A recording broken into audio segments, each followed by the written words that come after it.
सामने आ रही है, आपको बताते हैं, वो भी जहां अरविंद केजरीवाल से जुड़ी बड़ी जानकारी ये कि विपक्ष के नेताओं के खिलाफ कार्रवाई हो रही है। पूरा देश जानता है एजेंसी का इस्तेमाल हो रहा है। ये बात अरविंद केजरीवाल ने भी कही है और तमाम विपक्षी पार्टियां कह रही हैं। आपको बता दें कि अरविंद केजरीवाल को शराब नीति घोटाला मामले में ईडी अब तक 3 समन भेज चुकी है, लेकिन वो अभी तक ईडी के सामने पेश नहीं हुए। उन्हें अब ईडी चौथा नोटिस भेजने की तैयारी कर रही है। सूत्रों के मुताबिक जल्द ही केजरीवाल को ईडी चौथा नोटिस भेजेगी। हालांकि ईडी ने उन सभी आरोपों पर भी विराम लगाया जिसमें केजरीवाल की गिरफ्तारी का दावा किया जा रहा था। सूत्रों के मुताबिक ईडी फिलहाल केजरीवाल की गिरफ्तारी की तैयारी नहीं कर रही है, लेकिन अखिलेश ने भी इसको लेकर के सवाल उठाए हैं और ये कहा है कि विपक्ष के नेताओं के खिलाफ जानबूझकर बीजेपी जांच एजेंसियों का इस्तेमाल कर रही है।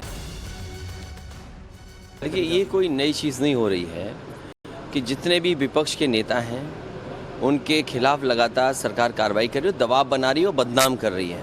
सबसे बड़ी बात है कि उनकी क्रेडिबिलिटी पे सवाल खड़ा करना चाहती हैं एजेंसीज, और पूरा देश जानता है कि एजेंसीज का इस्तेमाल हो रहा है।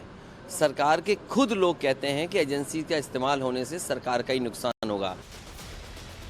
तो अखिलेश यादव कह रहे हैं कि जानबूझकर वो राज्य जो गैर बीजेपी शासित है, यानी कि दूसरे पार्टियों की जहां सरकार है, वहां पर जानबूझकर नेताओं को टारगेट किया जा रहा है और बीजेपी जांच एजेंसियों का इस्तेमाल इसके लिए कर रही है। हालांकि बीजेपी इस पूरे मुद्दे पर हमलावर है और दिल्ली के सीएम अरविंद केजरीवाल को घेर रही है। शहजाद पूनावाला ने कहा कि अरविंद केजरीवाल ने सिर्फ शराब में ही नहीं, दवाई में भी घोटाला किया है। आज अरविंद केजरीवाल न केवल भगोड़े नंबर 1 और भ्रष्टाचारी नंबर 1 है, बल्कि इनकी पूरी पार्टी ड्रामेबाज नंबर 1 है। अगर ऑस्कर अवार्ड मिलना चाहिए ड्रामा करने के लिए, नौटंकी और विक्टिमहुड कार्ड खेलने के लिए, तो ये अरविंद केजरीवाल आम आदमी पार्टी को मिल जाना चाहिए। आम आदमी पार्टी ने केवल विश्वास तोड़ा है। आज भ्रष्टाचार के मामले में आप लिप्त हैं। सारी जांच एजेंसियों के साथ कॉपरेट करने के बदले आप भगौड़े बनकर फिर रहे हैं, बहानेबाजी कर रहे हैं। कभी आप कह रहे चुनाव में व्यस्त है, कभी कह रहे विपासना में व्यस्त है। और हमारे साथ हमारे सहयोगी अनुज लगातार जुड़े हुए हैं। अनुज, कल अरविंद केजरीवाल ने एक प्रेस कॉन्फ्रेंस करके बीजेपी को जबरदस्त तरीके से घेरा था और कहा था कि ये सब कुछ बीजेपी करवा रही है, मेरी गिरफ्तारी हो चुकी है। लेकिन 3 बार समन भेजने के बावजूद, जांच में सहयोग करने की बात करने के बावजूद वो एक बार भी पूछताछ में शामिल नहीं हुए। अब क्या अपडेट है? क्या ईडी जल्द ही चौथा समन भेज सकती है?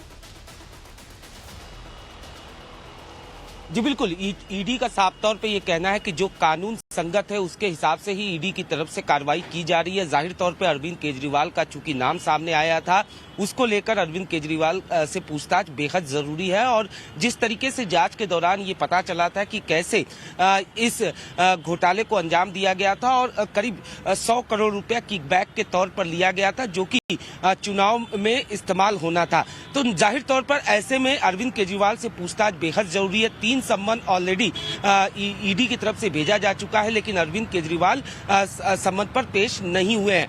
ईडी सूत्रों का ये कहना है कि चौथा सम्मन जो है वो जल्द ही अरविंद केजरीवाल को भेजा जाएगा। हो सकता है आज कल में ही ये चौथा सम्मन जो है वो अरविंद केजरीवाल को भेजा जाए। हालांकि जिस तरीके से आम आदमी पार्टी और अरविंद केजरीवाल लगातार ये बात उठा रहे थे कि उन्हें गिरफ्तार कर लिया जाएगा, ईडी सूत्रों का कहना है कि ऐसा कुछ भी नहीं है, क्योंकि अभी उनसे पूछताछ करना है और पूछताछ के बाद ही सही मायने में तमाम चीजें साफ होंगी। तो इसी वजह से ईडी का ये कहना है कि जो कानून के मुताबिक अब चूंकि जो बयान उन्होंने जो जवाब दाखिल किया था ईडी के सामने, उसको एनालिसिस किया गया और उसके आधार पर अब चौथा सम्मन भेजने की तैयारी की जाएगी। जाहिर तौर पर लगातार इस पूरे मामले को लेकर हम देखते आ रहे हैं कि कैसे राजनीतिक जो लड़ाई है वो खुलकर सामने आ रही है तमाम तरीके से। जहां एक तरफ बहुत सर्द है, आपको देखकर ये लग भी रहा है क्योंकि आप बाहर मौजूद हैं, लेकिन दिल्ली की राजनीति इस मामले को लेकर जरूर गरमाई हुई है। बीजेपी और आम आदमी पार्टी दोनों एक दूसरे पर हमलावर है।